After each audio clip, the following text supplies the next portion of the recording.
Halo sob, ketemu lagi sama Mimin di berita terkini MotoGP.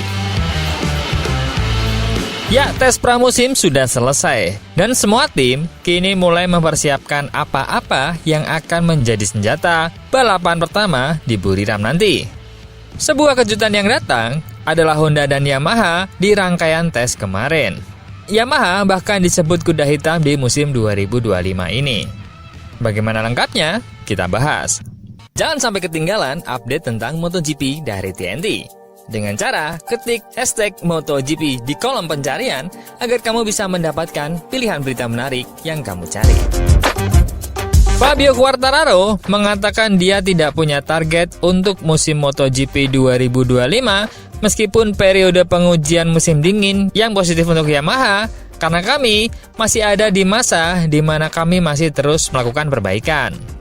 Setelah mengalami musim tanpa kemenangan kedua berturut-turut pada tahun 2024, Yamaha tampaknya telah bangkit dengan penantangnya untuk tahun 2025 melalui uji coba Sepang dan 2 tes pramusim resmi selama sebulan terakhir.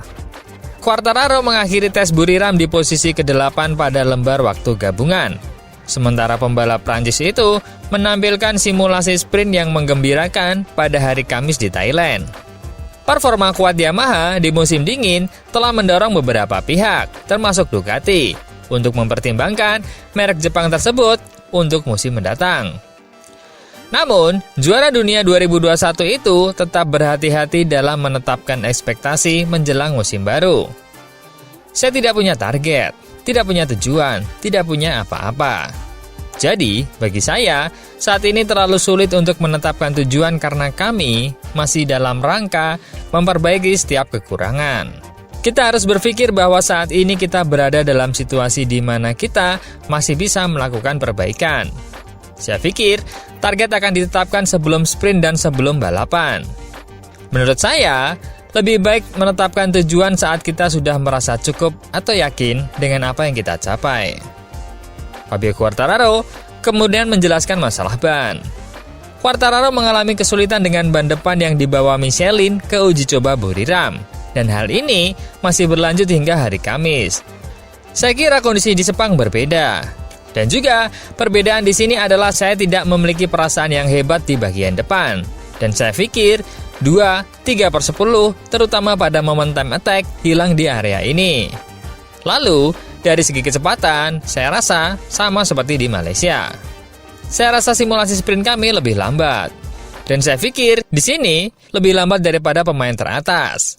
Jadi ya, saya rasa ini cukup mirip dengan apa yang saya harapkan di sini. Hanya saja, saya berharap time attack-nya akan lebih cepat karena saya tidak menyangka akan mengalami firasat buruk di bagian depan. Pembalap Prancis itu juga mencatatkan bahwa Yamaha belum memperbaiki masalah traksi belakangnya, tetapi telah memperoleh kecepatan tertinggi dengan motornya di tahun 2025. Sayangnya, kami tidak meningkatkan cengkraman traksi. Kami meningkatkan kecepatan tertinggi, yang merupakan sesuatu yang sangat kami butuhkan. Lalu, seperti yang saya katakan, kami kehilangan kecepatan tikungan dengan ban depan yang menjadi kendala kami. Jadi, mudah-mudahan kami bisa mendapatkannya lagi di sini selama akhir pekan balapan nanti. Sementara dari Honda, Joan Mir yang melesat menggunakan motor versi 2025-nya malah merasa khawatir dengan mesinnya. Joan Mir menyatakan dirinya senang dengan kemajuan Honda di MotoGP setelah hari terakhir uji coba pramusim di Thailand. Meskipun dia tetap khawatir dengan beberapa kelemahan RC213V versi baru ini. Optimisme Mir bermula dari time attack di hari akhir, di mana ketika dia hanya mencoba 1 kali, tapi sudah mampu mencatatkan waktu cukup baik untuk menjadi yang tercepat ke-6. Waktu putarannya tidak fantastis. Saya tidak bisa menyamai semua karena kami hanya memasang 1 ban di akhir. Kami tidak melakukan time attack 2 kali, seperti yang dilakukan banyak pembalap. Hal ini membuat saya senang, karena ini berarti kami berhasil mencatatkan waktu putaran. Tetapi, kami memiliki margin untuk melakukannya. Joan Mir menggarisbawahi sisi positif Honda. Pembalap Spanyol itu mengatakan bahwa dia paling senang dengan apa yang dia rasakan saat bersepeda dengan kecepatannya. Bagi saya, hal terpenting saat ini adalah perasaan yang saya miliki saat mengendarai motor, kata Juan Mir. Kecepatan yang kami capai selama simulasi sprint adalah sesuatu yang semakin mendekati kemampuan asli saya sejak saya bersama Honda. Jadi, saya tidak bisa meminta hal yang lebih lagi. Dia menambahkan, perasaan yang saya miliki sekarang dan perasaan yang saya miliki tahun lalu itu cerita yang sangat berbeda. Saya harap kita bisa terus seperti ini. Saya harap kita tidak tersesat di tengah evolusi seperti yang terjadi tahun lalu di pertengahan tahun. Jadi, saya berharap kami belajar dari kesalahan kami dan saya juga ingin mengucapkan selamat kepada tim saya. Karena, untuk membuat langkah ini dalam waktu yang singkat, ini bukanlah hal yang mudah. Saya sangat senang untuk mereka. Tes-tes ini tidak berarti apa-apa, tetapi sangat penting bagi orang-orang yang bekerja di balik layar. Sungguh mengesankan bisa mendekati posisi 5 besar dengan margin yang beberapa bulan lalu, kami bahkan tidak mampu bersaing dengan para pembalap penguji. Kita punya beberapa titik lemah. Masalahnya adalah titik lemah itu cukup besar. Jadi, saya khawatir dengan mesinnya. Saya khawatir karena motornya bekerja dengan baik.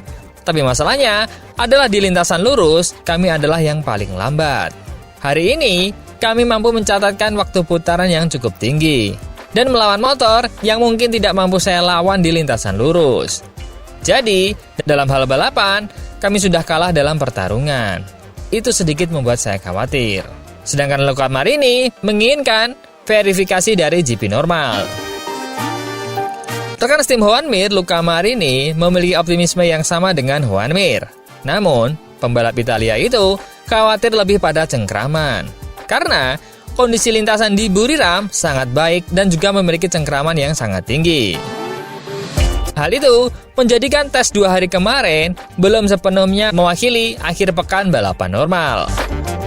Hari ini mudah untuk membuat 1 menit 29 detik, kata Marini setelah hari terakhir pengujian.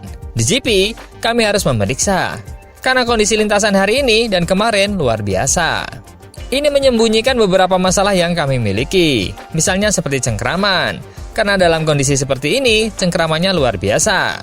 Di sirkuit ini, Anda dapat memberikan lebih banyak tenaga pada motor saat keluar dari tikungan lambat, dan lebih mudah untuk menghentikan motor. Jadi, Kamis memang hari yang baik, dan hari Rabu juga hari yang positif. Jadi secara keseluruhan, pramusimnya positif. Tapi perlu diingat, ini karena sirkuitnya bagus. Kami paham betul paket apa yang perlu kami gunakan di balapan pertama. Dan kami bisa cukup puas karena kami telah membuat langkah maju dibandingkan dengan performa di sini tahun lalu. Tapi masih terlalu dini untuk mengatakan dengan lantang soal keberhasilan. Karena kami perlu memeriksakan diri ke dokter umum di mana aslinya posisi kami. Sedangkan dari KTM, Maverick Vinales menjelaskan terobosan KTM pada hari terakhir tes MotoGP, di mana Vinales tampil meyakinkan di akhir tes Buriram dengan KTM-nya. Pembalap T3 KTM Maverick Vinales mengatakan peningkatan performanya pada hari tes terakhir MotoGP di Buriram adalah hasil dari penguatan pengereman RC16. KTM menjalani pramusim yang minim hasil positif, meski pembalap tim pabrikan Pedro Acosta mengakhiri uji coba Buriram di posisi keempat secara keseluruhan. Duo T3 Vinales dan Enea Bastianini tampaknya kesulitan beradaptasi dengan KTM selama musim dingin. Dengan yang terakhir, menyatakan pada hari Kamis di Thailand bahwa gaya berkendaranya yang dikembangkan pada Ducati tidak cocok dengan RC16. Vinales bersikap lebih diplomatis tentang proses adaptasi, dengan menekankan bahwa soal menjadi cepat akan terjadi pada akhirnya. Tetapi, para pembalap perlu terus berupaya keras. Pada hari terakhir pengujian, dia membuat peningkatan ke posisi ke-9 pada urutan gabungan dan hanya kurang dari 6/10 dari putaran terbaik Acosta. Vinales menjelaskan dari mana langkah itu berasal. Dia berkata, pada dasarnya, hari ini saya dapat sedikit memperkuat area pengereman sepeda. Dan disitulah mengapa saya mendapatkan hasil yang baik. Jadi saya perlu benar-benar memahami rem dan cara kerja motor ini. Karena entah bagaimana, saya bisa mendapatkan hasil yang baik dengan mencoba memaksimalkan itu semua. Hari ini, saya sudah merasa nyaman dengan motornya. Tapi, untuk bisa sampai ke poin berikutnya, saya masih butuh lebih banyak pemahaman dan belajar sedikit lebih banyak lagi. Dari segi ritme, hari ini saya merasa cukup kompetitif.